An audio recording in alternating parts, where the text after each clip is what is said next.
The rise and fall of Iron Lady of Bangladesh, PM Sheikh Hasina, resigns and flees the country after weeks of deadly protest. Prime Minister Sheikh Hasina of Bangladesh resigned and fled to India after weeks of intense anti-government protests culminated in protesters storming her official residence. The demonstrations, which began due to dissatisfaction with the government job quota system, escalated into widespread violence, resulting in numerous casualties. In response, Bangladesh's Army Chief, General Wekoyuzizamon, announced that the military would establish an interim government to restore order and address the protesters' demands. Hasina, who had been in power for 15 years, left Bangladesh on Monday and landed near Delhi. Her resignation marks the end of a long political era in Bangladesh, with the interim government now tasked with leading the country towards stability and possibly new elections. The European Union and other international bodies have called for a peaceful and democratic transition in the country. On Sunday, at least 91 people were killed, including 13 police officers, in clashes between police and protesters in Bangladesh.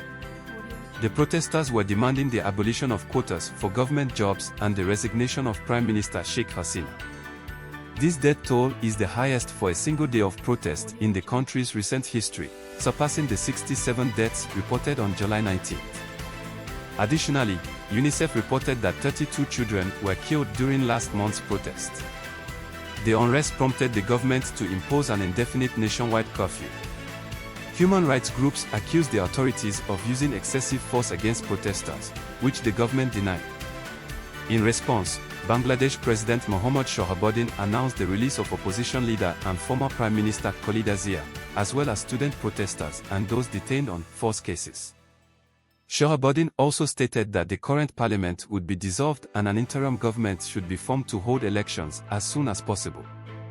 The student-led protests, initially sparked by dissatisfaction with the reinstatement of a quota system for government jobs, have evolved into broader anti-government demonstrations calling for systemic change. Protesters are now advocating for Bangladeshi Nobel laureate Muhammad Yunus to lead the interim government. International bodies, including the UN and the US State Department, have called for calm and restraint. The UN Secretary-General emphasized the importance of a peaceful, orderly, and democratic transition and called for an independent investigation into all acts of violence. A critical misstep and the end of 15 years of dictator rule in Bangladesh. Subscribe for more.